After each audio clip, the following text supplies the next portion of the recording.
Well, I'm Melissa Terry. I'm the Associate Director of Regional Campuses, our Arlington campus. Of course, welcome to Pizza and Perspectives. It's one of our signature events at the Arlington campus. And when we went into this time of virtual instruction, we really wanted to keep it going because we know that this is a time that a lot of our students and faculty and community members come together to talk about current events and how it impacts us as a Mason community. And this is especially an important time to have this kind of discussion that we're having tonight. So I really want to thank everyone for joining us.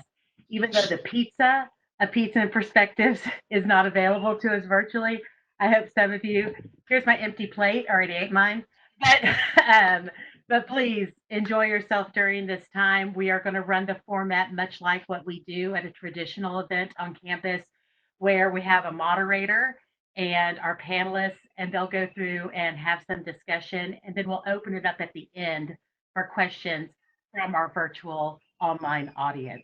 So to the attendees out there, please, after you have questions, you can either save them and wait to the end and ask in person by raising your hand on WebEx, or you can type them in the chat box, the question and answer chat box, and our distinguished panelists will answer at the end after some questions and answers. So without further ado, I would like to introduce our moderator for the evening, which is a wonderful graduate student here at George Mason University. She is about to graduate with her master's in conflict and the SCAR School of Conflict Resolution Analysis. I know, I'm sorry, Sophie. But she also is one of the University Life graduate assistants for the past year, and I've had a wonderful time working with her. And this is all her idea, and I'm real excited for you to interact with her tonight. Her name is Sophie Ibrahim, and I'm going to go ahead and turn it over to her. Thank you very much.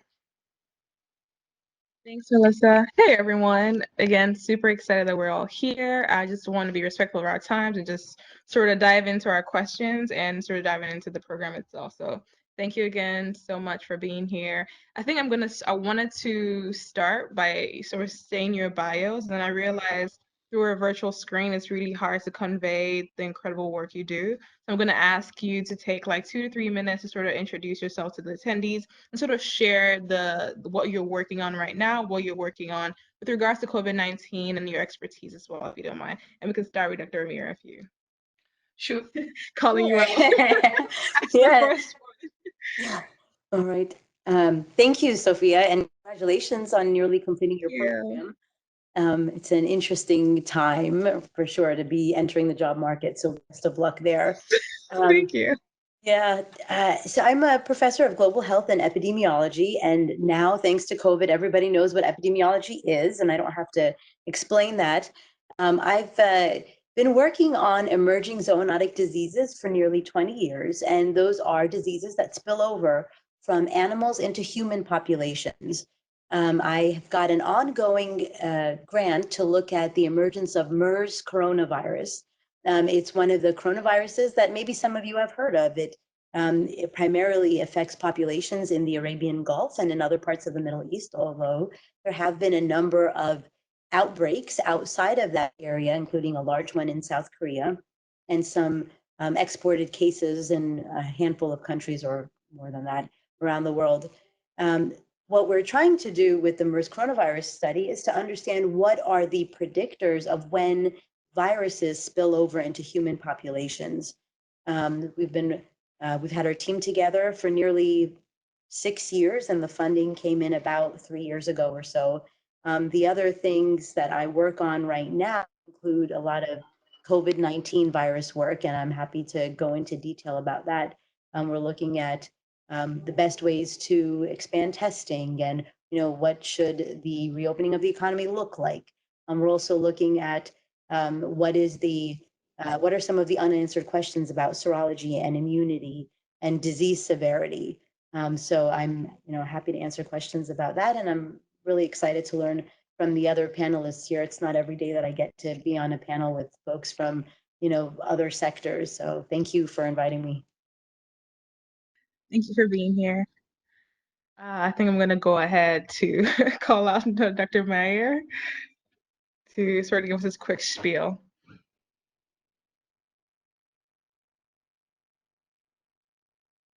I think you're muted. 1 second. Okay. There you go. Sorry, my fault. So my name is Jerry Mayer. I've been at the Schar School of Policy and Government since 2003. And I was doing research on political polarization and family. So do polarized parents have polarized kids or vice versa? And we were going to get into our first school systems in April and May. And so obviously that grant is going to be extended, who knows when. But I am very interested in polarization and also the intersection of the virus and polarization. And I'm doing a fast and ugly look right now in another paper I'm working on culture and regime and response to COVID-19. Because I think that there are some hidden aspects of advantages that democracies have and disadvantages that democracies have in dealing with pandemics, and the same for more authoritarian systems. And also culture, I think, is very relevant here. A hierarchical culture, a culture that focuses on conformity is going to do better in a pandemic than a culture of individualism. And so those are the kind of questions that have been on my mind, as well as a relentless focus on what this is going to do to the election. I think both Jennifer and I spend a great deal of time thinking about that question. Thank you. Dr. Victor? Hi, I'm Jennifer Victor. I'm Associate Professor of Political Science in the Schar School with Jerry. Great to see you. So I've been at the Schar School since 2012. My area of expertise is in American politics, particularly the US Congress. Also organized interest groups, campaign finance, lobbying, and social networks within politics and American politics.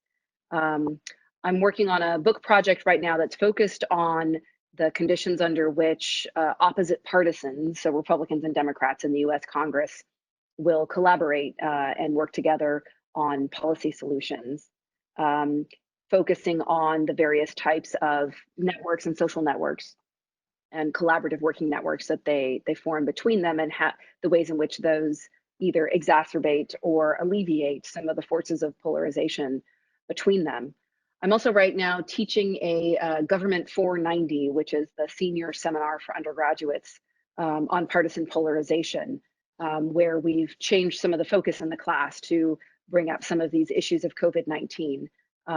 But polarization has been a particular topic of interest of mine. And in addition to election administration. So between polarization, election administration, and COVID-19, there's some really important intersections there for us to understand the conditions under which democracy and democratic institutions will erode or perpetuate under crisis conditions. Thank you. And last but not least, Dr. Horstmeyer. Thank you, guys. Yeah. So my name is Derek Horstmeyer. I'm a associate professor of finance in the George Mason School of Business. I run our student managed investment fund here at Mason, and currently heading up our new financial planning and wealth management degree for undergraduates, which we'll be launching in fall. My research focuses more so on how to protect your portfolio kind of in these times. I do a lot of research on the returns to retail investors, ETFs and mutual fund performance, and corporate governance. I write a monthly column in the Wall Street Journal on these topics. And coming out actually addresses how to best protect yourself in times of panic with certain kind of factors in your portfolio. So we know certain factors in a portfolio lead to long run returns. Well, let's say you want to protect yourself in case there was another downturn in the summer as things gets worse. What ETFs and mutual funds would you pick in your portfolio to kind of protect yourself? So again, these are kind of the things I write about, and thank you for having me here. No, thank you. Okay, so I sort of wanted you to talk about what the work you're doing to sort of show the attendees and everyone here the incredible work you're all doing and how what a diverse panel this is as well, because we have folks doing sort of different things that sort of all relate to what could potentially happen when this is all over, right? If this would ever be over in terms of what's next, looking forward. So I'm gonna go get started and dive into right into the first question, and I think Dr. Mayer sort of touched on this a little bit when he was talking, but looking at the current situation we have right now, from your perspective and from your experience, a lot of questions folks have is, how did we get here? So in many ways, how did we get to the point where we are now, where the economy is shut down? How are we not prepared? A lot of people are looking for who is to blame. Is it the government? Is it, folks who study epidemiology but never said anything, as a lot of folks would say, social media being so rampant, people having so many ideas as to how to effectively control the virus, but how did we get to where we are now?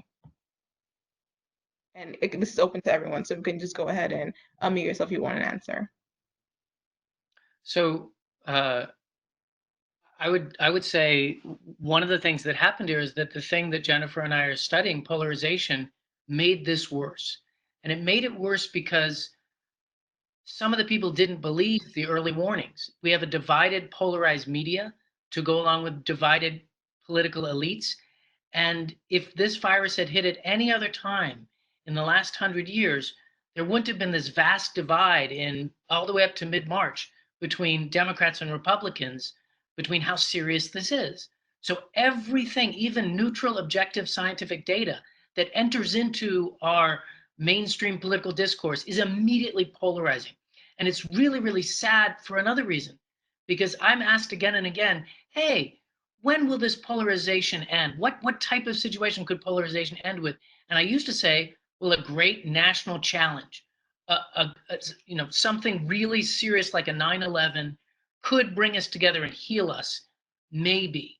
And now we've seen the greatest challenge since World War II hit the United States, and if anything, it's polarizing us more. Yeah, I'm going to echo what Jerry said and add 2 points. One is that I think one of the reasons we sort of are where we are right now is because, in a lot of ways, in a lot of actually, the United States hasn't had to face an epidemic in recent years, in the last number of decades. So Amira mentioned MERS in the Middle East and in South Korea, the SARS outbreak in East Asia. There've been epidemics around the world in the last couple of decades, but there haven't been widespread epidemics in the United States. Of course, you could point to the AIDS crisis, but that hasn't been one. It's been a very prolonged crisis that hasn't affected all populations equally. And so in a lot of ways, the United States, I think, had become complacent. And while there may have been public health experts out there who've made recommendations about the crisis, we need to prepare and do X, Y, and Z, but it's very hard to get government officials to submit resources, to commit resources to crises that appear theoretical, and to do that type of preparation. And so in a lot of ways, I think we just didn't. We felt perhaps invulnerable. So at a lot of levels, some of those preparations did happen in the way that they may have happened in other parts of the world.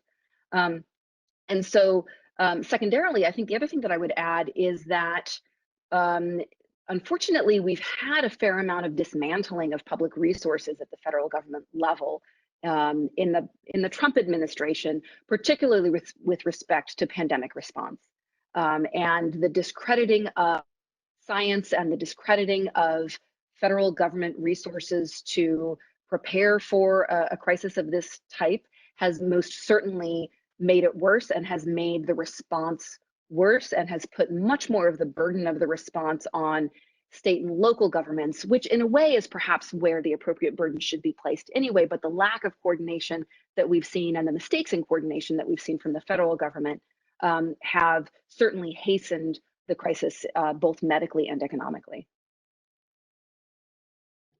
Thank you. Yeah, so we've known for a while that we are underprepared. We've known this for a few decades. There are, I think, some fundamental problems with how we put in investments towards public health, towards health research, and even in understanding how to communicate science. And I think all of those are partly why we are where we are. I'm thinking back to something I learned early on in graduate school, and it was, the idea that, now people call it the prevention paradox. When public health works, it's quiet, meaning there are no outbreaks. There is no infant or maternal mortality from preventable issues. There's no diarrheal disease because the public works infrastructure is in place. And so what tends to happen is funding gets pulled away from those very basic needs that every society needs in order to function. And you could see that in past economic crises. A lot of health departments lost significant numbers of staff. Staff were furloughed, and sometimes if you furlough people for a couple of years on end, every Friday they're furloughed, they're going to look for jobs elsewhere, and you are starting to systematically erode your public health infrastructure. And so, those are two fundamental problems with the way we do business. When things work out, when things work well, you start pulling funding away from it. And I'm afraid that that's what we're going to be doing now when we're allocating resources towards studying coronaviruses. I think it's already happening. We're taking funding away from other really critical health areas. And you're going to do this, put in a lot of funding towards the coronavirus and coronavirus research and vaccine development. And then what is the cost going to be? It's probably going to be that we're going to lose decades of infrastructure and other really critical parts of health research. And that has to be addressed. Yes, there has been funding set aside specifically for coronaviruses, but there's also been a lot of funding taken away from other important programs. And that is no way to build a public health infrastructure. We're just setting ourselves up for the next catastrophe. And then if you look at, well, why didn't we have a robust coronavirus research portfolio to begin with? It's because the decisions that are made to prioritize which areas of research, they dictated that we're not going to fund coronaviruses to the extent that people like me are going to say we should have. We're going to fund other areas that are also important. But part of it is, there's just been a disconnect between these health priorities and infrastructure, and the folks that are making these really critical funding decisions. So those are some of the things that I think are really why we are where we are. Thank you. So yeah, I was going to jump in and just kind of talk about this from the financial and kind of the economic side.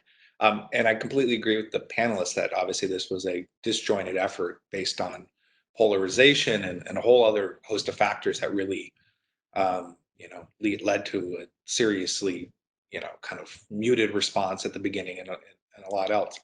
The one area we did see kind of a nice, robust response was with the one part of our central government that's kind of autonomous and doesn't have to deal with polarization and these other things. And that was the Federal Reserve.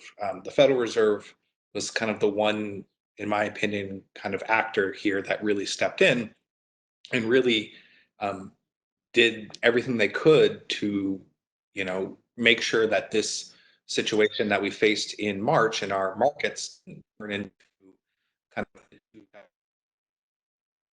dried up. So again, everything else in our federal government kind of, most people would say did not work well. But, the Fed, because of their autonomy, did seem to act pretty well. The downside of this is that they kind of pulled out all the stops this first time. And so if we do face this crisis coming up if there's a second bottom here in our markets, they don't really have much ammo left to address that. So I would say that's the one downside we're facing. And, now that the Fed has stepped in and kind of done everything they can to add liquidity to our markets, it really falls on Congress to solve the economic crisis that we're in.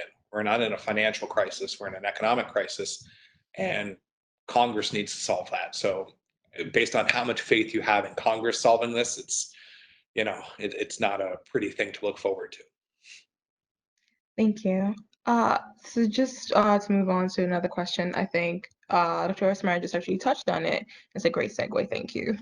Is looking at autonomy versus civil liberties, and I want to explain what that means. So I think Dr. Mayer, I looked through your PowerPoint. It was something that really did a ping ping in my head when I thought about the conversations I've had with several of my friends, maybe Nigeria and other places, Russia, the US, UK, where folks think the United States is ill prepared for this situation because they have more civil liberties compared to, autocratic countries like, China, Russia, where citizens are more inclined to stay inside for quarantine, whereas in the United States, being told what to do, coming from an individualistic point of view, is seen as more of like, we don't want to do that. We've seen the pushback a lot when you think about the protests going around the world where give us back our jobs, so on and so on. But in other places, you cite China, where it's more so like, okay, the citizens are going to stay inside. And when they tell us to come out, so it's easier for them to follow instructions compared to, folks in the Western world. Do you have anything to say about that? Well, I do think it's easier for them to follow instructions, but let's be really, really clear. They have over 1 million Uyghurs in concentration camps right now. They have thousands and thousands of political dissidents in jail. It's not that people in China didn't disagree with various decisions, but if they had gathered, like we saw the gatherings in Richmond or Michigan, they would be in jail. They might even be disappeared, as has happened to some of the people during this very pandemic who tried to be amateur journalists. But I think a better comparison is South Korea, because South Korea is a vibrant democracy, and yet they are doing things in surveillance that would make Americans very, very uneasy. Let me give you an example. If you test positive for COVID-19, they immediately go through your cell phone tracking and all surveillance cameras that are near where your cell phone's tracked, and they send out an immediate notice to all the other cell phone owners who are within 50 feet of where you were at the time you were at.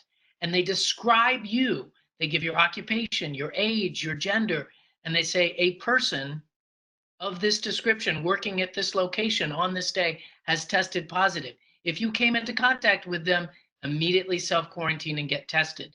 I think that is one of the big reasons, along with early adoption of face masks and contact tracing of all cases, that South Korea, who had had their first case on the same day we did, is a world leader. And as we say this, almost 1/3 of the 3 million people on planet Earth who have confirmed coronavirus are Americans.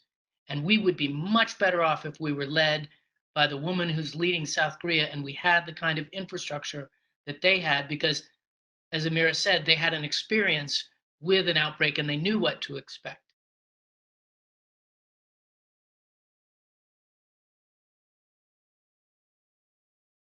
I'm going to piggyback a little bit on what you were saying. We've been, from a public health perspective, trying to look at technologies that we can use to facilitate contact tracing. And we looked at the South Korea example, and we talked to a couple of different providers to find out, is this possible? Is this palatable to Americans? And the answer is really mixed, right? I think most people would probably be up in arms if they receive those kinds of messages. But maybe now, having been quarantined for several weeks, maybe people might change their minds, and maybe they might look at this as not so much an invasion of privacy, but maybe as a public health measure that's designed to protect all of us and reopen the economy. And I think that's something I would love to learn more about. So far it seems like we may not be able to do this. It may not be acceptable. But you pointed out a great example of how it's worked and worked well.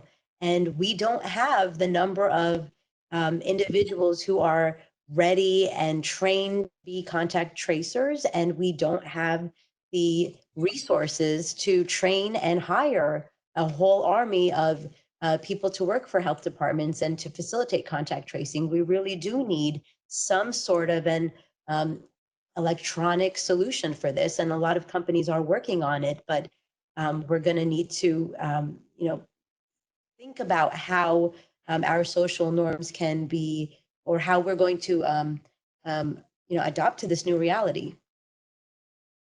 I think it might also be worth adding that Americans are much more adaptable than I think sometimes we give them credit for. And that's both for good and for bad. And what I mean is, in the face of crises, especially one that threatens security in some way. So in this case, we're talking about health security. But if you think about the period after 9/11, when people felt threatened for their personal or international security against terrorism, people are very willing to give up their civil liberties when they feel threatened. And so for about 90% of Americans over the last 6 weeks or so, there's been a very voluntary, essentially, relinquishing of just very basic civil liberties as a way to protect not only people's personal health and safety, but also those of their community. I think a lot of Americans have seen their own self-quarantine as a way of giving to their community, as a way to try to avoid being a vector or an of the disease for those who may be asymptomatic. And so on the one hand, we can think about this trade-off between liberty and security that's very classic in American politics, or all politics really. And that in some ways what we've done is given up our liberties in the name of this public health security. But there's also limits to that. At some point, the strain placed on society in the absence of those liberties becomes so great in terms of the economic consequences and all sorts of other personal consequences and community-wide consequences that people are facing, that there becomes a breaking point where people, their tolerance or their willingness to engage in those same types of relinquishings are essentially tested. And to some extent, I think we've seen a little bit of that. But it's only been, 6 or 7 weeks so far. And so in some ways, we're still at the beginning point of where those tensions are. And I think what we're going to see as things, so in Georgia, we're seeing, some releasing of some of the state imposed restrictions. And so what we're going to wind up seeing is a whole lot of variance across states and across communities in the United States about where there's more restrictions and where there's fewer restrictions. And in some places, those are based on good public health data. And in some places, they're based on other types of political forces and political movements. And what it will turn into is a very heterogeneous or just sort of unequal distribution of both public health outcomes and economic outcomes, and how the disease is both spreading and being differently in different parts of the United States.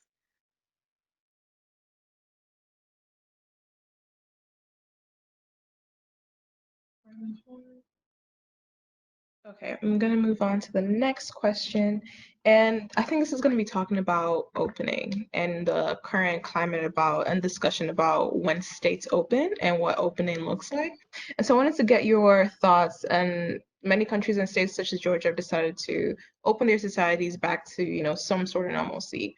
What do you believe would be the effects of this? And do you think this will impact Virginia's decision to sort of wait till June, July? I think we're going to be indoors till September personally. But I have a lot of friends who think we're going to have 2 weeks from now, we're going to open our doors because of the economy. So what do you think about this idea that states need to begin opening for the sake of the economy?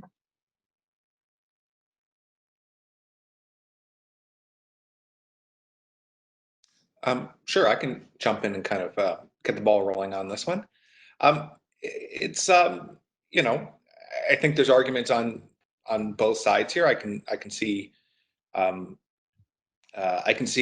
there's areas, again, I'm not an epidemiologist, but I can see there's areas of the country where because of its rural nature and there's not a large amount of cities that they can go on working without having much contact between people because of the distances between but there are areas like New York where you have to be incredibly cautious, and these are economic hubs of the US.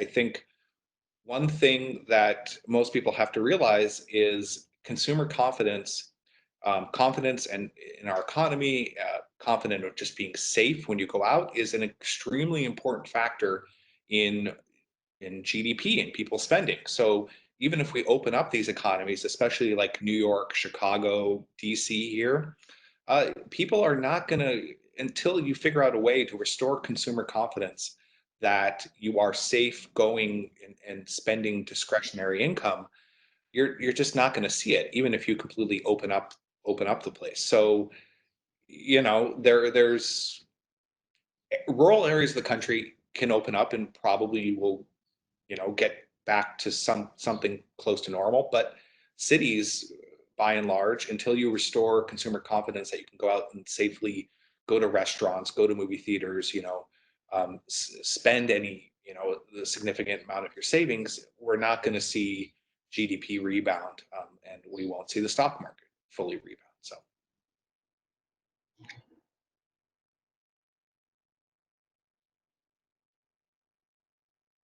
Well, so I think one of the interesting things, and Jennifer touched on this earlier, is the federal withdrawal from managing something like this. I can't think of another president in the last 50 years who would have been like, okay, states, you handle when you shut down, how you shut down, and when you open.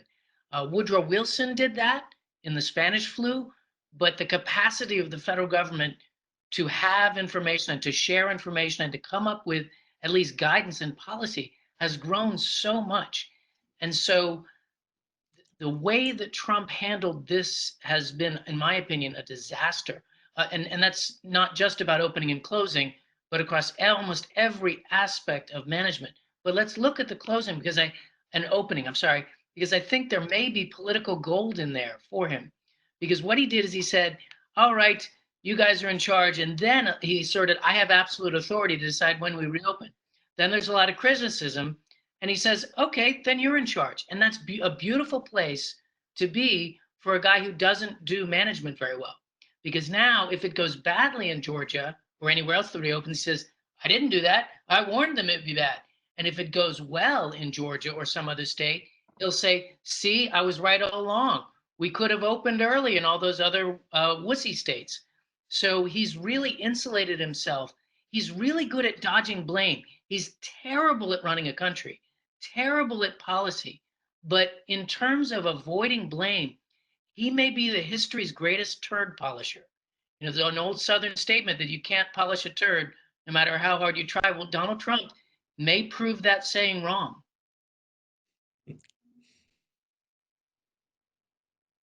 Yeah, so to follow up on two things. First, on the initial question was about related to the economics.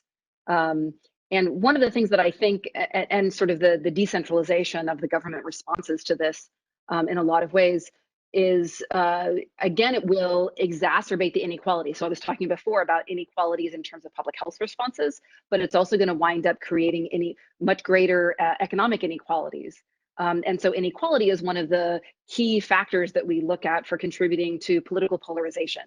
So to me, one of the interesting questions about this time is the relationship between coronavirus and polarization, because on the one hand, it's almost certainly exacerbating all sorts of inequalities that are going to get worse over this time period, and those inequalities will in turn exacerbate polarization. On the other hand, coronavirus as a common threat has the potential to be one of these cross-cutting events that could bring political parties together. You know, it's the theoretical alien invasion or meteor strike or whatever that binds humanity together in their common purpose that crosses political divides. And while coronavirus does have the potential to do that in terms of the crisis aspect, I think the inequalities that it's creating, so both of them I think are happening, but the inequalities I think ultimately are more threatening. And so I sort of expect polarization to worsen rather than get better over the time period. And then the second thing I was going to respond to was a point that was just being made, and now I've lost my train of thought, so I'll come back to it. You can interrupt me when I'm when I jump in here. So I want to piggyback on what you said, and you can see with lots of health issues that what ultimately ends up happening is the disenfranchised segments of the population are the ones that end up bearing the worst outcomes in both morbidity and mortality from all of these diseases, whether it's infectious or chronic. That is what happens because in the US, we have kind of a structural, real severe structural issues that have led us to this point where if you are, a Black male, you're going to have the worst health outcomes of any other group. If you are Native American and on a reservation, your mortality rates and morbidity rates are so high and so far away from everyone else in the country that most of the time they have to be separated in analysis so that you could see the racial disparities. And that is one of the like the fundamental cultural issues in our country that we never really are able to get past. And I think that maybe this will be an opportunity to really shine a light on this and come up with um, some structures or priorities, to bridge the gaps in the inequalities that we see. And what some people might say is like a real human rights issue here. So I think, you tend to see these issues in every aspect. It's not just the morbidity and the mortality, but also the economic consequences of this virus, of this outbreak, are going to end up affecting the poorest of the poor across the world. And in the US, we're going to see that more. It's the people who were living paycheck to paycheck, the low wage workers that are really suffering the economic consequences of this. And if we start to, cut other areas of social services or other important public health areas, again, this is the group that's going to suffer the most. And, they're the ones with probably the least political capital, right? So those are some issues that, you all probably study a lot more than I do, but in our modeling as epidemiologists, a lot of times you have to take this into account as you try to understand what interventions to propose and how do you really address the wide disparities and inequities that keep surfacing here. And if To I your point briefly, I mean, it's hard to imagine an event that could more poignantly display the negative consequences of tying healthcare insurance to employment, right? So here we've got a situation where millions of people are losing their jobs and are going to be without health insurance during a pandemic. I mean, it's hard to imagine a worse confluence of public policy decisions. So it's maybe that's enough of a catalyst to create some major policy change in that area. If it's not this, then it's hard to imagine the circumstances under which it could happen. and Sorry, Darren, go ahead. piggyback on that, that policy on and inequality was one of the reasons we are where we are, because in almost every other industrialized democracy, in February or in March, if you were a service employee and you felt like you had the flu, you had paid sick leave and you didn't go to a job. But if you were a waitress or a bus driver or a whole host of other occupations in the private sector, you worked sick in America. So a lot of people in America got COVID-19 because we have a healthcare, we have a employment system that doesn't guarantee paid sick leave for people in the service economy by and large. Thank you, guys. Oh, I want to follow up with one little thing. Yeah, and I completely agree that we're seeing just how bad, the inequality is going to be exacerbated here, how poorly, the African American community in particular is being hit by these things. It's really exposing a lot of flaws in our society, not to mention, obviously tying health insurance to employment, which was just a disaster. But I wanted to throw out one silver lining and one interesting thing of a positive kind of note that we're seeing coming out of this is a number of companies, including, I believe, I want to get this right, it's either Merrill Lynch, yeah, it's Merrill Lynch, have noted that the move to a system where everybody is remote kind of remote desktoping in and working remotely has been quite smooth. And they've actually commented, even if COVID-19 goes away, we're not going to fully transition back to the way we did business. Now, why this is a nice feature that, you know, banks and other kind of white collar working companies have realized that, you know, you can maybe work now where you work from home 3 days a week and maybe only go into the office 2 days a week. Well, one, that's a positive aspect for the environment, but also for the wage gap in terms of gender. Um, if a woman in her 30s is, you know, thinking of having a child, obviously she faces a big decision now, whether she works for a law firm or for a bank, whether she can continue commuting into work and having that child.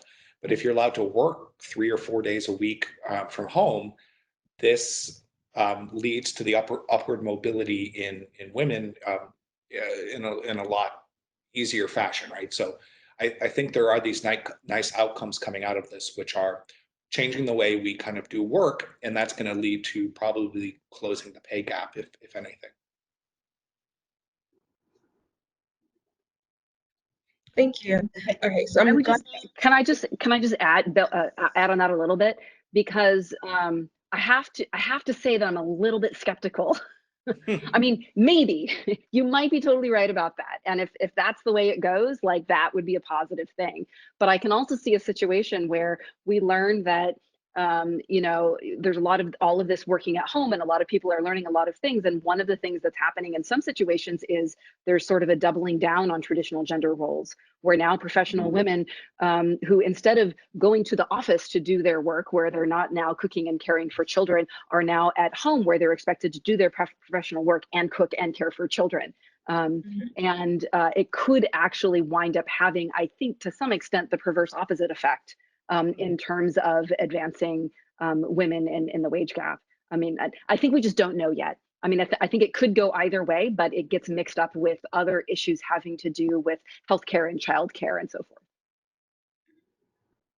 Yeah, I agree with that. You know, there have been quite a few commentaries that have come out, like how in a way this has you know, set back some women's rights movements because of exactly what you mentioned. You're not only, you know, now at home trying to work full time and maintain that, but suddenly you, even if you have a partner, you're the one that's being the primary caregiver, and then if you have elderly parents, you're the one that's being the caregiver. So it's, you know, it's hard to know really how this is going to impact the gender pay gap. I think it would be ideal if, you know, if it helped to bridge it, but I'm not sure. And then the other big thing to consider is, you know, yes, I think if we can, you know, really think about working from home and reducing our commute times and how that impacts the environment, we might, you know, finally make a dent in the heat sinks that are most cities, right? And things like that could be impacted. But I also think that maybe we can learn from this, that during the winter months, during flu season, we should be you know, more forgiving and have people work from home or take more time off if they're infectious. You know, over the last few months, it's been highlighted how many tens of thousands die every year from seasonal flu, and I think a lot of people are just used to it and we don't think about it, right? Well, now is an opportunity to really think about what it means when you double that mortality rate, you know. And, you know, is it acceptable that we have that many preventable deaths from flu? A lot of them are preventable, not all of them. You know, you can never prevent all deaths, but I hope that one thing that comes out of this is, you know, more of an understanding that during flu season we do need to practice social distancing, and you know, we do need to, employers need to be more flexible, and let people who have symptoms stay home. Or if you have a household member who has the flu, you know, maybe folks in that household who can stay back should stay back. That is the right thing to do. People don't realize this either, you know, unless you had a family member who was in an assisted living or nursing home. But a lot of times during flu season, lots of nursing homes have to impose quarantine because that's the only way that they could protect their residents from getting the flu. And now that's kind of become like up in the front of our minds because we're seeing it more for COVID-19. But that's something that they've been doing for flu, and I think we need to do more of it, because why not cut the mortality rate from something like flu? And then in addition, if we think coronavirus is going to be here for the next 18 months or longer, we're going to have to keep doing that. And I think for a lot of us, it has changed, maybe permanently, how we think about greeting each other and how we think about germs and how they move about. It would be great if the grocery stores and the Home Depots, where they're starting to have shields between the register worker and the customers, if they can keep those shields up. There's that is a good change that protects everyone. And I think it would be nice to see some of this somewhat permanent. Thank you, guys. Just wanted to sort of let the attendees and anyone else who's participating here know. I'm going to ask the last question and then asking for questions from the group. So there in your lower, I think, right corner, you would see a Q&A chat box that you could put in your question that you'd like to ask the panelists, or you can put it in the chat and we'll try to get that answered for you as well. This is going to be the last question, then we can go right to the Q&A session. What way do you think our lives will be different after the corona dust is settled? That may be most important to you, and why?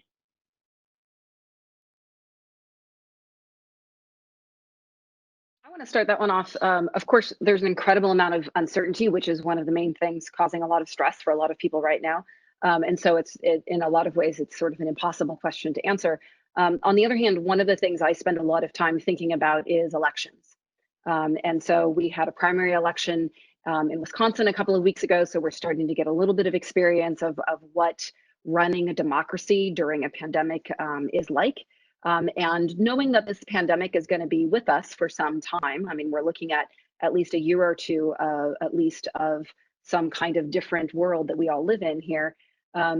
Figuring out how to maintain democratic institutions in that environment is really important. And so what are the lessons that we've learned so far? So one of them is that we really can do a lot of elections by voting through mail, but it's not a trivial transition from a traditional voting in-person situation to a vote by mail situation. It requires quite a bit of training and resources. And election administrators all over the country are trying to gear up to expand vote by mail. Virginia, since we all are, well, many of us at least I think are in Virginia right now, has recently changed a number of its laws. So you no longer now used to have an excuse in order to do absentee balloting in Virginia. You no longer have to have an excuse. And so and you no longer have to show a photo ID to vote in Virginia.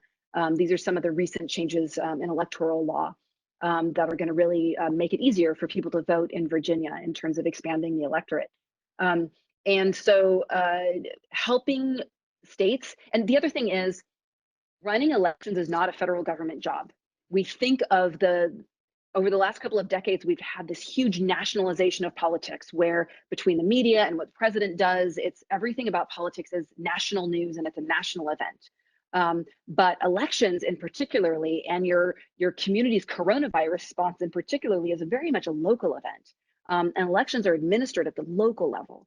And so figuring out how to engage with one another at these local levels, at these community events within our counties and our neighborhoods is really the most vital thing for the longevity and the perseverance of democracy. And if there's one thing we know about why people vote and the conditions under which people vote or choose not to vote, it has everything to do with their connection to their community. Voting is a social exercise. Democracy is a local community thing, not a national thing. And so whatever we can do to shore up our community-based institutions that encourage voting and make voting a safe experience, it's really something that can expand democracy around the country. Do you think those changes could be permanent after this all passes? Or are we going to go back to in-person one day, voting? I suspect we'll see a bit of a mixture because on the one hand, allowing more vote by mail expands the access to the ballot for a lot of people.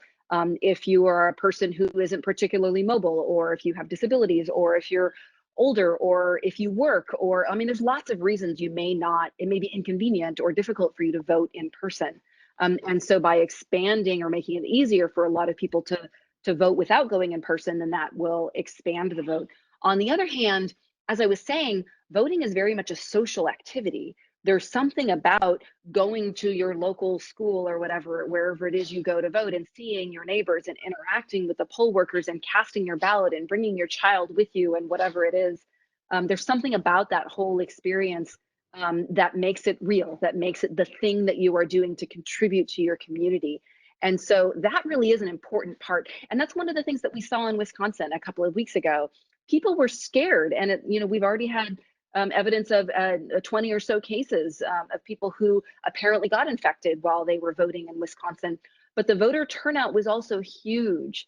So people are scared and they're taking precautions, but they're also compelled and feel responsible to engage in that voting process. So the in-person aspects of voting, I think, are something that are really vital to democracy as well.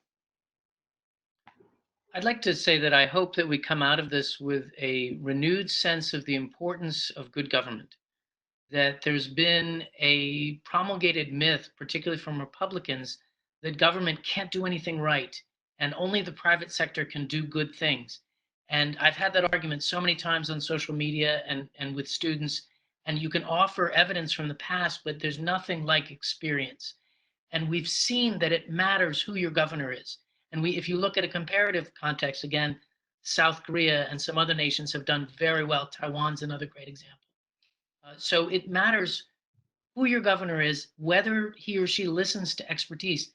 And I will say this really isn't a partisan comment in the sense that any of the 16 other Republicans who were running for president along with Donald Trump would have handled it better than Donald Trump did, would have listened to the experts early, would not have told happy lies from the podium for weeks and weeks and weeks and weeks on end, while more and more people got infected and now over 50,000 are dead.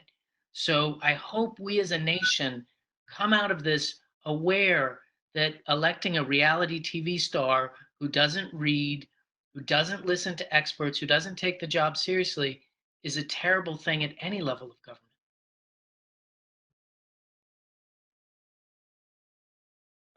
I'll jump in and kind of give the financial hope that I have. We're starting to see this, the data come in just about how bad this is for retail investors. And I really hope it's not as bad as the kind of the data that we're seeing coming out right now. We know when markets go down that people do a lot of damage to their own portfolio by what we call market timing. That means selling out at the bottom and then not getting back in until years later. So we saw this in 2008.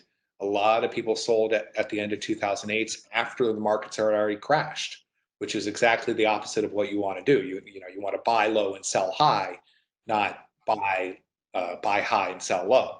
So people do a lot of bad damage to their portfolios in these times. But this time is actually a lot worse, and we're starting to see it.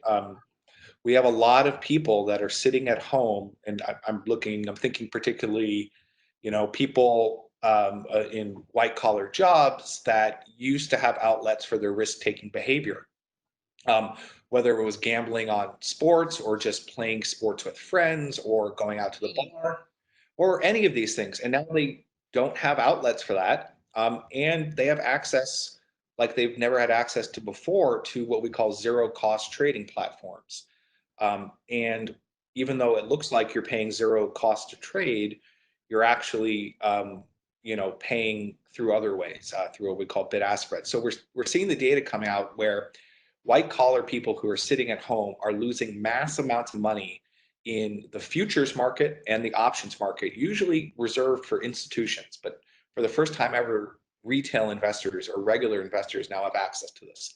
So I'm really worried that we're going to get the full data in about 6 months, and we're going to look at how much damage people have done to their long-term savings over this period. So Fingers crossed it doesn't turn out like that, but you know, I think this is going to be a bad one for people's portfolios.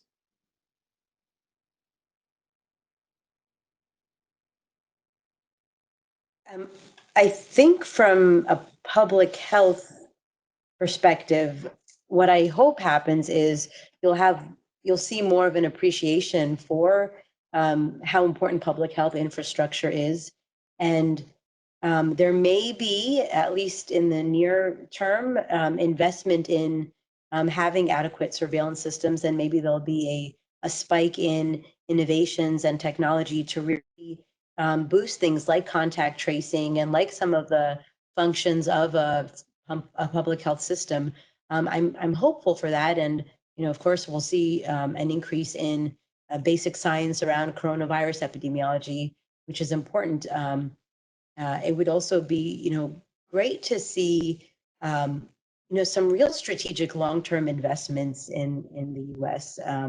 And some kind of a commitment so that we don't have another situation where, health research funding gets stagnated or even has a whole dollar decrease following, economic recessions. That's kind of what I'm hoping we see in terms of positive change from the public health viewpoint. And then I hope there's some social changes that happen, some of which we've already talked about.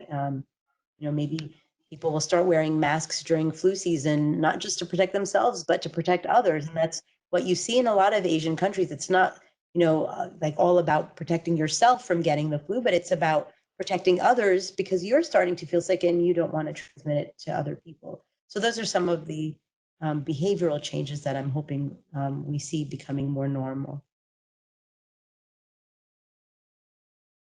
Thank you, guys. Okay, so I think there are a couple of questions in the chat and just one question in the Q&A. So if you'd like to ask a question, you can put in the Q&A and the chat is fine.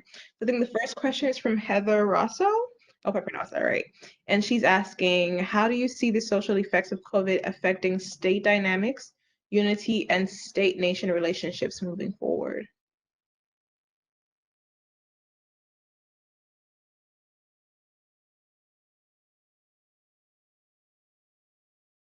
I think the implications for federalism are huge because we have seen a withdrawal of the federal government at a crisis point.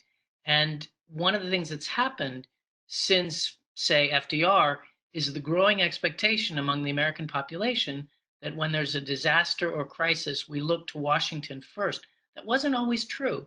There was a terrible fire in the early republic. Savannah was leveled by it. And the Congress voted to give $0 because it was a state and local and church matter. And then the great San Francisco earthquake in the early 20th century, the federal government provided some money, but it was really the state that led.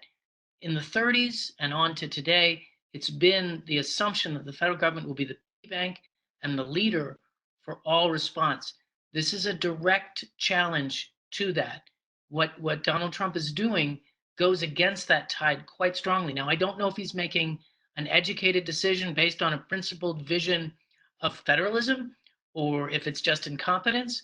But if this leads to his reelection, I think it could fundamentally alter state and nation relations in a way that diminishes the expectation that the federal government will lead.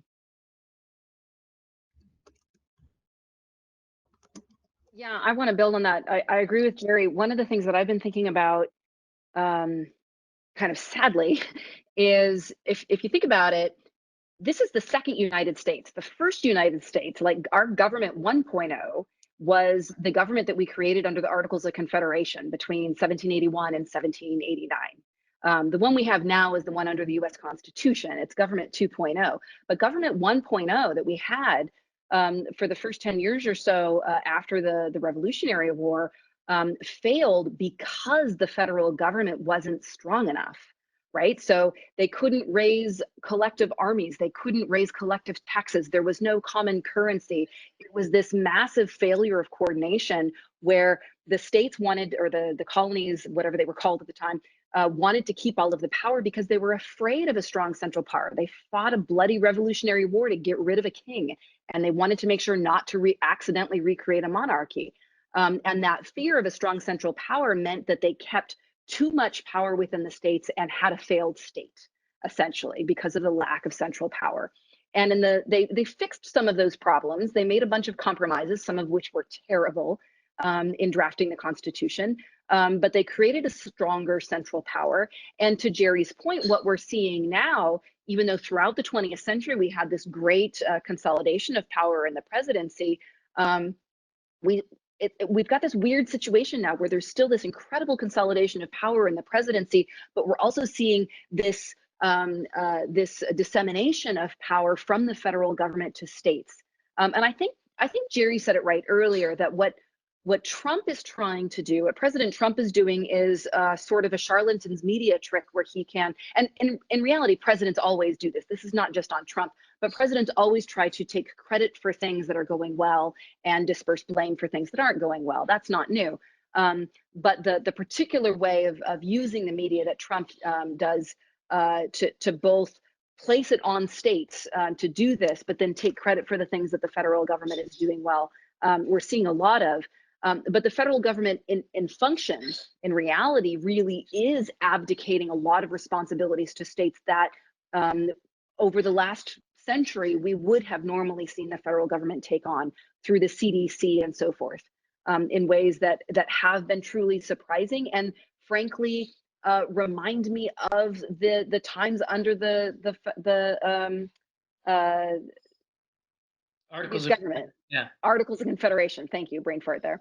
We're not there. I mean, I don't think we're at Articles of Confederation days. You know, we still have a common currency. We still have a federal military and things like that. But the types of abdication of power that we're seeing are reminiscent of those times, and in terms of the lack of coordination from the federal government. And I think we should be acknowledged that this has real consequences for poor states, because if all 50 states are competing to buy tests, then they're going to go to rich states like Maryland. And so when the federal government withdraws, that is yet another driver of inequality.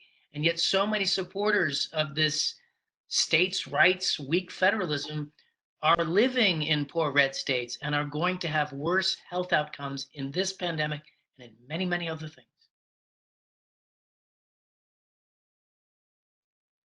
Absolutely, I agree. I wanted to respond, if I could, in the Q&A. There's a question from Stephen Shapiro about partisanship and how Republicans and Democrats perceive threats differently. And my take on this question is that I see, and I think the questioner, I think, is right. Republicans view immigration and globalization as threats. Democrats worry more about climate change, and I would add to that civil rights concerns. And I think that's right. And coronavirus, to me, in an interesting way, puts Republicans at a conflict point in their coalition. Because on the one hand, the Republican coalition is about threats to security. And in a lot of ways, coronavirus is a threat to personal and public health security. But it's also a threat to civil liberties. And so there's this conflict within the Republican coalition about whether you favor personal security or you favor personal liberties, because you literally can't do both at this moment. And so I think that's what's causing some of the turmoil in the Republican coalition right now. Whereas Democrats, the opposition party is always easier for an opposition party to be united, right? And so when you're the party in power, you often have conflict than when you're the party out of power. And so it's in some ways not surprising, but the Democrats really have a much easier time in their ideology and policy stance right now. There really is not much conflict. They favor public health, they favor civil rights, they favor government resources, both for economic stimulus and for public health protection. And so the Democrats are having a much easier time with their messaging and the natural public policy responses that would come from their party compared to Republicans.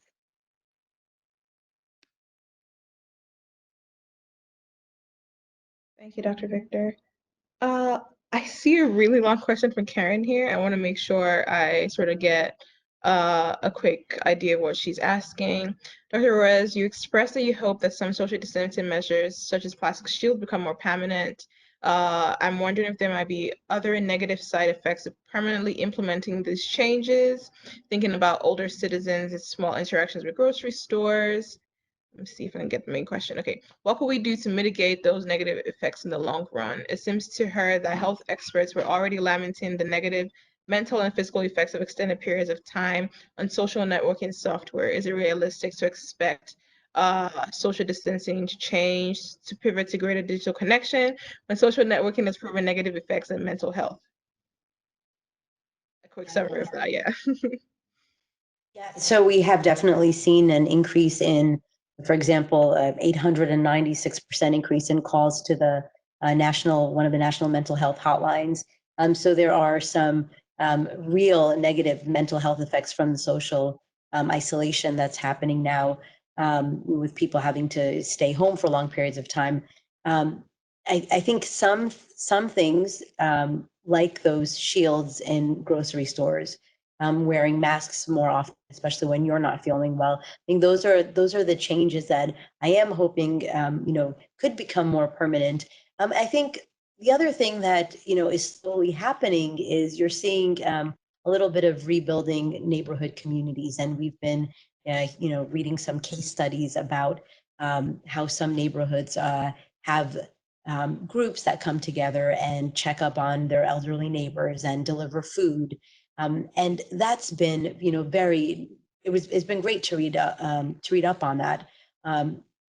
So hopefully that there's more of that happens, more neighborhood building when people are at home more, and they're more aware of who their neighbors are and what their neighbors might be going through. And right now we can't get very close to each other, but we are hopefully will be reestablishing those neighborhood dynamics that were once so critical to some parts of the country and that have kind of gone to the wayside. Yeah, there's been lots of literature and scholarship around possible negative effects of overuse of social media, and we've been seeing studies come out over the last 5 years or so, and we have to, kind of learn what the right balance is for using these technologies, and you can kind of see when you look at different generations how the use of Facebook has evolved, and the use of Snapchat and other social media platforms has evolved, and how younger people now who've grown up with it are using it in ways that are different. In a way, some studies suggest that younger individuals seem to understand that it's more of a I don't know the right word for it, but it's not as real as the older generations. When they got introduced to it, they had a different experience with social media. So I think we need a little bit more scholarship in this area to really understand what are the impacts of using these technologies, and what are the impacts of using these technologies now. On the one hand, it's been the only way that some individuals can connect with other people, but on the other hand, overuse, we know, has negative health consequences. I just saw an interesting study published just recently in the American Political Science Review about the relationship between social media usage and how people perceive inequality. And it suggests that people in higher income categories tend to use social media in a way that sort of flaunts aspects of their higher income and exacerbates the perception of economic inequality. And so there's a lot of mixed, I think, evidence about the relationship between social media usage and inequality and also polarization. But I think increasingly we are seeing the negative, a fair amount of evidence that suggests that a lot of social media negatively influences or exacerbates both inequality and political polarization in a lot of ways. And I should add that we already have really good evidence about the relationship between inequality and polarization and the decline of democracy. And so the reason we all talk about polarization so much and mention it so much is because we know how threatening polarization is for democratic longevity.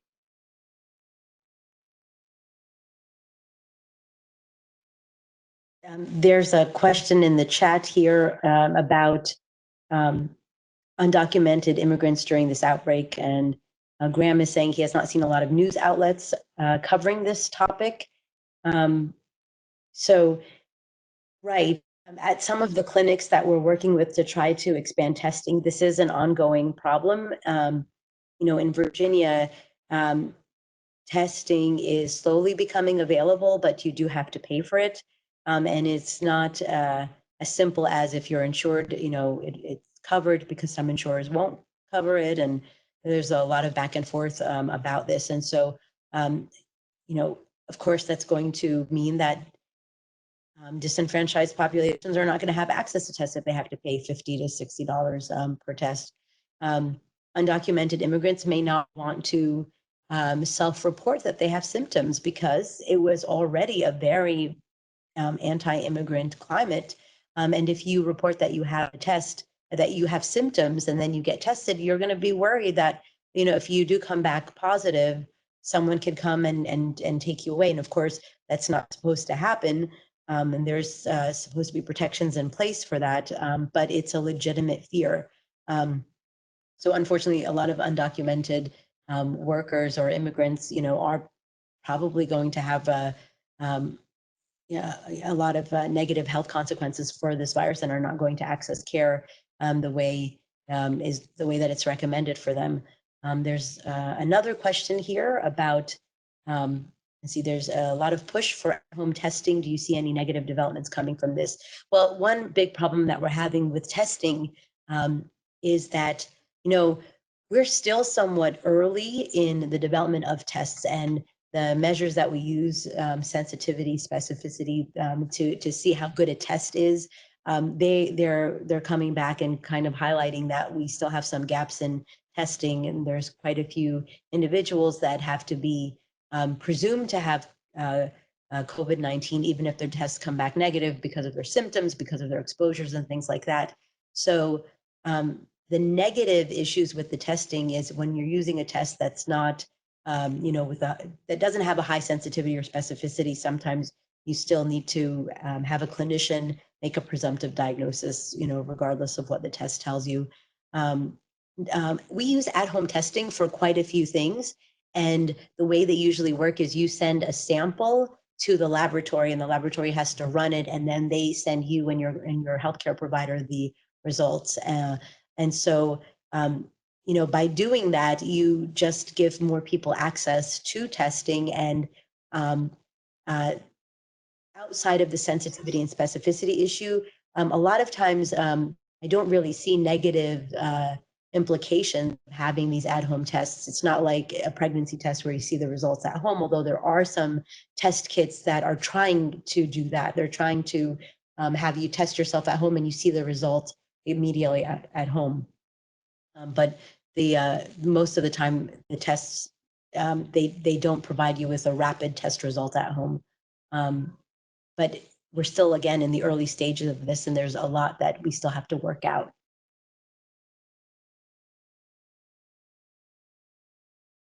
Thank you for that. I'm gonna do a final call for questions from the audience. If they have anything else they would like to ask, to do so right now. Final call.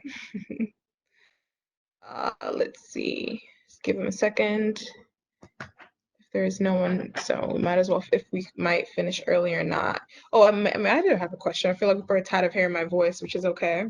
But I think for me, an issue right now has been accessibility, like you've mentioned, in terms of the issues with different populations and access to testing and what that looks like. And I didn't actually know that you paid for testing. For some reason in my head, I thought it was free. And so that's The president told us it would be free, right? I mean, the president said that everyone who wants a test can get a test. And then he later said that he'd negotiated with the insurance companies and they will all be free. And in fact, he misspoke in a prepared speech and said everyone would get treatment for free with their insurance.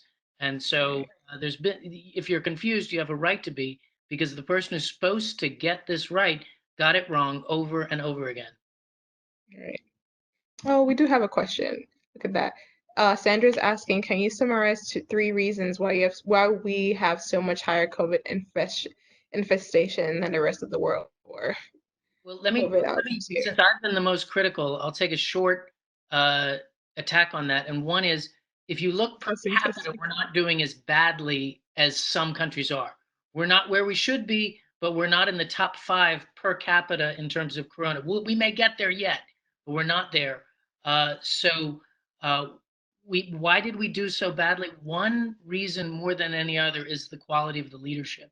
That if you look, there's a 7-week delay from when Trump's advisors really put a lot of pressure on him to do something, and he did nothing. In fact, he said the opposite. So you had a lot of people blithely going about their business in huge population centers.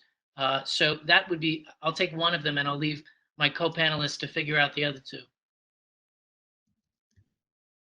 I think my answer is related to yours, Jerry, but my top 3 are all the same answer. I think it's all about testing.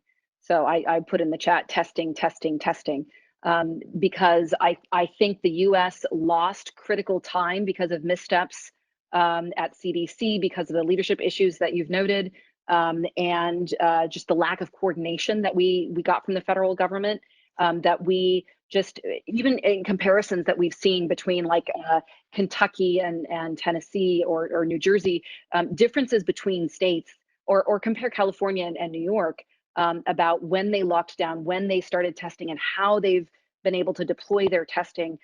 You can see dramatic differences in the spread and detection of the virus and the morbidity in places that had more widespread testing versus those that did not.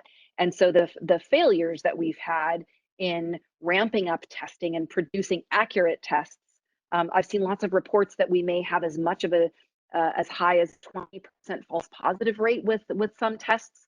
I mean, it's just impossible for us to advance any sort of reopening of the economy or really reasonable public health response in the face of both in a lack of availability of testing and a lack of valid and reliable testing. And so that's where our biggest challenge lies right now. Right, I'd agree with.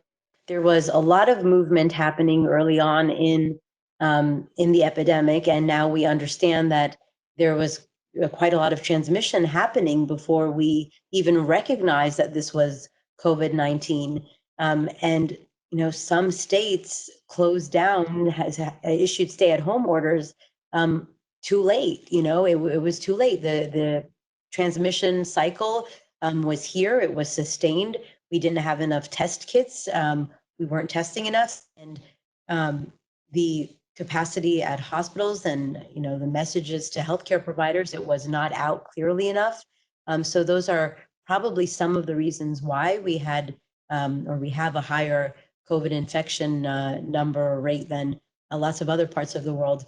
So I'll give you an example. In Australia, they shut down pretty early, almost around like the same time that lots of states here were issuing stay-at-home orders, and it's a much smaller country. That's another big part of this, and so they're probably going to have a much lower infection rate, and then probably they're going to have a little bit of backlash. Well, it wasn't so bad here. Why did we ruin our economy, right? Some people are probably going to be saying that there.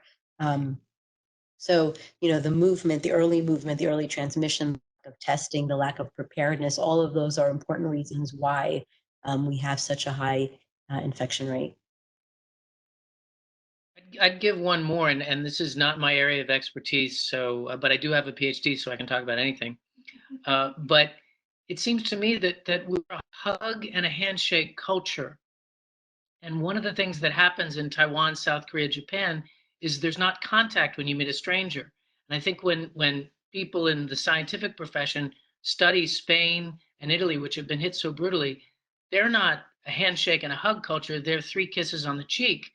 And so the handshake and the kisses, I think they led to transmission. We may come out of this learning that the Nordic countries and the Taiwan and the Confucian cultural ways of greeting are smarter against pandemics. I favor the prayer bow myself. Namaste. Hey, could I take a privilege and ask Derek a question? It seems to me and that you like what the Fed did, and so do I. and the trillions of dollars that they may be doing in quantitative easing or purchasing is so huge. What has me a little bit worried, and again, I'm not a macroeconomist, but should we be worried in the long run or the 6 month or 9 month period about a hyperinflation situation or some sort of a run on the dollar or the loss of the dollar as the reserve currency of the world or any of those? Mm. I mean, that's a phenomenal question. If I knew the answer to that one and could predict the future, I'd be shorting, the U.S. dollar or buying the U.S. dollar in bulk. Um, I mean, I think we're already seeing the erosion of the US dollar as kind of the world's reserve currency. It's kind of been a process over the past 15, 20 years as China has been kind of moving in. And there's actually plans out there to create synthetic currencies where, it's part Chinese yuan, part euro, part, pound, etc. There's been talks of doing this. So yes, it's not a good sign that our debt loads are at the highest they've ever been. You have the CBO saying that our debt loads are going to go way above 100% of GDP, which we've really never seen since World War II. This is not a good sign for our economy. And our one saving grace, as you mentioned, is the fact that we're the world reserve currency. So if that changes, we're going to be in a very bad situation. Uh, so for everyone listening out there, not to scare anyone, but this situation could have been a lot worse if interest rates weren't already at zero. Basically, you can go out now and you can loan and buy and take on debt for zero, for basically nothing. And that makes it easy for our federal government to obviously take on debt. If we were facing interest rates like we were, 15, 20, 30 years ago, we would be in a lot worse situation. And what Professor Mayer is alluding to is, well, what if interest rates tick up, or what if we see hyperinflation? Then we're in for a real scary time, because then we can't basically fund the debt that we've taken on here. So yes, I am very worried about the sheer amount of debt that we've taken on and the fact that we're running $1 trillion deficit easily, even before this crisis started. So yeah, not the best of news on the U.S. financial front. Yeah, and I think that gets to something that may be a lasting legacy of this pandemic. When we had a pandemic like polio or AIDS or Ebola or swine flu, the world looked to America for leadership across a whole host of ways in which you deal with this. And the same for many other crises. And I think the legacy that America leaves behind on this fiscally, policy wise, and yes, even scientifically, when we look at the mistakes we made in testing, I think it has really damaged America's reputation as a competent nation in ways that will take decades to recover from. I completely agree with that. I think we're taking obviously with the election of Trump, we're taking a step back from being the world center stage. We're seeing that with our reserve currency. We're seeing that with our actions. It's a troubling sign. Especially since we leave a power vacuum. We leave, there's no cooperation between us and even, Western Europe like there was before. So. I mean, it takes years, decades to build those relationships between countries and to build agreements and infrastructure on the public health side. When you bring together fellows from all over the world and they're meeting at CDC and they're getting trained together, then everyone goes back home and they stay in touch. And, we can call each other and work with each other through these crises. That's a big deal. And then suddenly it's impossible to get a visa, or people are afraid to come here and they're afraid about being welcomed. I mean, it's completely, it just started to take apart, to dismantle these programs that have been decades in the making, from a public health perspective, right? I was one of those folks who was lucky enough to get trained with some, world-class epidemiologists throughout the world. And we came together and we did the 2-year fellowship at CDC. And this is one of those, really like critical cornerstones of the public health workforce globally. And when you make it so difficult to have to allow people to come in and, come to the conferences, you're really eroding that global public health infrastructure that took so long to build. And once you destroy it, it just takes triple that time to rebuild it. And I think, it's really a shame that that's sort of been the dialogue or the tone that's been set forth in higher level discussions. And a lot of us continue to collaborate internationally and to work with our colleagues and to learn from each other and to communicate throughout this. But it's getting increasingly difficult. And I don't know what the generation that's coming up is going to do when what their take on globalization and global harmony and collaboration looks like, especially if you have this increasingly nationalistic global view. That's going to impact the people who are growing up now.